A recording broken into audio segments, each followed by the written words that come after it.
میں خواب میں دیکھتا ہوں کہ گویا تم کو ذبح کر رہا ہوں، تو تم سوچ لو کہ تمہارا کیا ارادہ ہے۔ انہوں نے کہا کہ ابا جان، جو آپ کو حکم ہوا ہے وہی کیجئے، اللہ نے چاہا تو آپ مجھے صابروں میں پائیے گا۔ اس طرح جب دونوں نے حکم مان لیا اور باپ نے بیٹے کو ماتھے کے بل لٹا دیا، تو ہم نے ان کو پکارا کہ اے ابراہیم، تم نے خواب کو سچا کر دکھایا، ہم نیکوکاروں کو ایسا ہی بدلہ دیا کرتے ہیں۔ بلا شبہ یہ کھلی آزمائش تھی، اور ہم نے قربانی کے ایک بڑے جانور سے ان کا یعنی اسماعیل کا فدیہ دیا، اور پیچھے آنے والوں میں ہم نے ابراہیم کا ذکر خیر باقی رکھا کہ ابراہیم پر سلام ہو، نیکوکاروں کو ہم ایسا ہی بدلہ دیا کرتے ہیں۔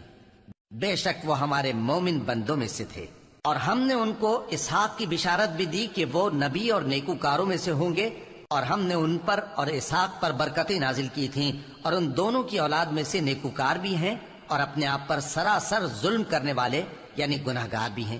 اور ہم نے موسیٰ اور ہارون پر بھی احسان کیے، اور ان کو اور ان کی قوم کو بڑی مصیبت سے نجات بخشی، اور ان کی مدد کی تو وہی غالب رہے۔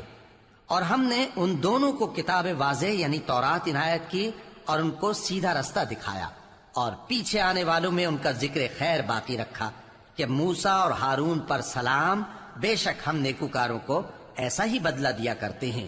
وہ دونوں ہمارے مومن بندوں میں سے تھے، اور الیاس بھی پیغمبروں میں سے تھے۔ جب انہوں نے اپنی قوم سے کہا کہ تم ڈرتے کیوں نہیں؟ کیا تم بال کو پکارتے اور اسے پوجتے ہو، اور سب سے بہتر پیدا کرنے والے کو چھوڑے دیتے ہو یعنی اللہ کو، جو تمہارا اور تمہارے پہلے باپ دادوں کا پروردگار ہے؟ تو ان لوگوں نے ان کو یعنی الیاس کو جھٹلا دیا، سو وہ لوگ دوزخ میں حاضر کیے جائیں گے۔ ہاں، اللہ کے چنے ہوئے بندے مبتلا عذاب نہیں ہوں گے۔ اور ان کا ذکر خیر بعد میں آنے والوں میں باقی رکھا کہ الیاسین پر سلام ہو، ہم نیک لوگوں کو ایسا ہی بدلہ دیتے ہیں، بے شک وہ ہمارے مومن بندوں میں سے تھے۔ اور لوط بھی پیغمبروں میں سے تھے، جب ہم نے ان کو اور ان کے گھر والوں کو سب کو عذاب سے نجات دی، مگر ایک بڑھیا کہ پیچھے رہ جانے والوں میں تھی۔ پھر ہم نے اوروں کو ہلاک کر دیا، اور تم دن کو بھی ان کی بستیوں کے پاس سے گزرتے رہتے ہو اور رات کو بھی، تو کیا تم عقل نہیں رکھتے؟ اور یونس بھی پیغمبروں میں سے تھے، جب وہ بھاگ کر بھری ہوئی کشتی میں پہنچے، پھر انہوں نے قرا ڈلوایا تو ٹھہرے پھینکے جانے والے، پھر مچھلی نے ان کو نگل لیا، جبکہ وہ اپنے آپ کو ملامت کرنے والے تھے۔ پھر اگر وہ اللہ کی پاکی بیان نہ کر رہے ہوتے تو اس روز تک کہ لوگ دوبارہ زندہ کیے جائیں گے اسی کے پیٹ میں رہتے۔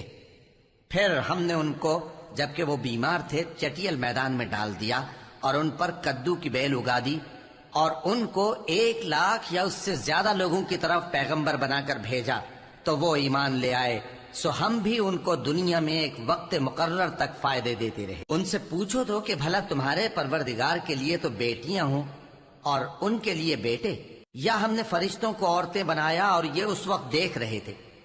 دیکھو، یہ اپنی جھوٹ بنائی ہوئی بات کہتے ہیں کہ اللہ کی اولاد ہے، حالانکہ یہ جھوٹے ہیں۔